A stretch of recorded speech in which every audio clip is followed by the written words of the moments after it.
আজকে সকাল সকাল ঘুম থেকে উঠেই আমি রেডি হয়ে নিচ্ছি, কারণ আজকে আছে কলেজ। তো কলেজ গেলে আমার দিনটা কীরকম কাটে সেটাই তোমাদের সঙ্গে আজকে আমি দেখাবো।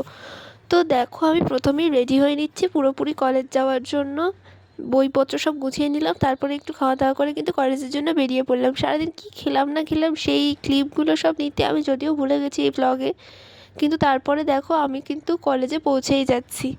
আর অনেকক্ষণ দাঁড়িয়ে থাকতে হয়, কতক্ষণে বাস আসবে, অটো আসবে, সেই সমস্ত করে কলেজে তো পৌঁছেই গেলাম। বাসে করে চড়তে চড়তে কলেজে পৌঁছে গিয়ে ফার্স্টে আমি একাই বসেছিলাম, তারপরে আমার বন্ধু অনুশ্রী আমার সঙ্গে যোগ দিল। আমরা কি হাসি মজার কথা বলছিলাম কে জানে। আর তারপরে আমরা হেসেই চলেছি। আর তারপরে বেশ কিছুক্ষণ ক্লাস হচ্ছিল না বলে বসেছিলাম, তারপরে কিছু খাওয়া দাওয়া করলাম। কলেজে যতক্ষণ বসে থাকতে থাকতে খিদে তো পেয়েই যায়। সেই খাওয়া দাওয়ারও ক্লিপ ঠিপ নেওয়া হয়নি, আগেই যেমন বললাম। তো যাই হোক, তারপরে এখানে আমি খাওয়া দাওয়া করছিলাম, আর দেখো এদিকে ইনি খেয়ে দিয়ে ঘুমাচ্ছেই বলতে গেলে, ঘুমিয়ে পড়েছে। আর কি হবে। তো তারপরে অনেকক্ষণ বসেছিলাম, বসে থাকতে থাকতে তারপর ক্লাস হচ্ছিলো, তখন এই ক্লিপটা টুক করে নিয়ে নিয়েছি কখন। আর তারপরে সোজা বাড়ি চলে আসলাম বাসে করে চড়ে। আর বাড়ি আসতে আসতে একটা পেনও কিনছিলাম, আমি পেন কিনে নিয়ে বাড়ি আসলাম। বাড়ি এসে তারপর আমাদের রাস্তাটা একবার দেখো, এই দুপুরবেলার রাস্তাটা কতটা ফাঁকা থাকে, রাস্তাটা একদম শুনশান হয়ে যায়, কারণ এই টাইমে রাস্তায় অত লোকজন থাকে না। তারপর সোজা ছাদে চলে গেলাম, ছাদে দেখলাম আমাদের প্যান্ডেলটা কিন্তু বেশ ভালোই হয়েছে।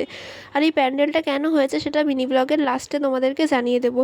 তো এই প্যান্ডেলটা কত সুন্দর হয়েছে সেটা দেখে তাড়াতাড়ি করে নিচে চলে গেলাম, কারণ অনেক কাজকর্ম ছিল পড়াশোনার জন্য। তো সেই পড়াশোনার কাজ করতে করতেই অনেকটা টাইম হয়ে যাচ্ছিলো।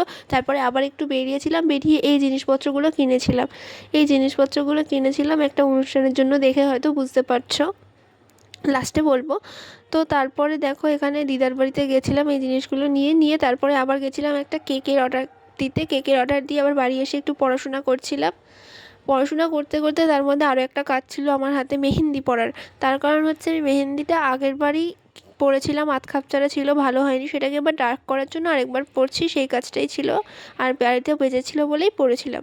তো তারপরে মেহেন্দিটা কীরকম পড়েছি সেটা একটু কমেন্ট করে জানিয়ে দিও। আর মেহেন্দি পড়া তো শেষ হয়ে গেছিলো, তারপরেও বসে কিছুক্ষণ পড়াশোনার কাজ করছিলাম, এক হাত দিয়েই পড়াশোনার কাজ করছিলাম, নোটস লিখছিলাম, আর এক হাতই কাফি। আর কটা বাজে রাত্রি দেখো, এখন অবধি আমার মেহেন্দি তোলা হয়নি। আর একটা ডিম সেদ্ধ খাচ্ছিলাম এখানে আমি বসে বসে। যাক, এই খাবারের ক্লিপটা অন্তত নিতে পেরেছি, তবে তাও ফোনটা উল্টে পড়ে গেল। মেহেন্দি পরা হাত দিয়ে কতক্ষণ ফোনটা ধরে রাখা যায় বলো তো। তারপর ফাইনালি দেখো, মেহেন্দিটা কিন্তু আমি তুলে ফেলেছি।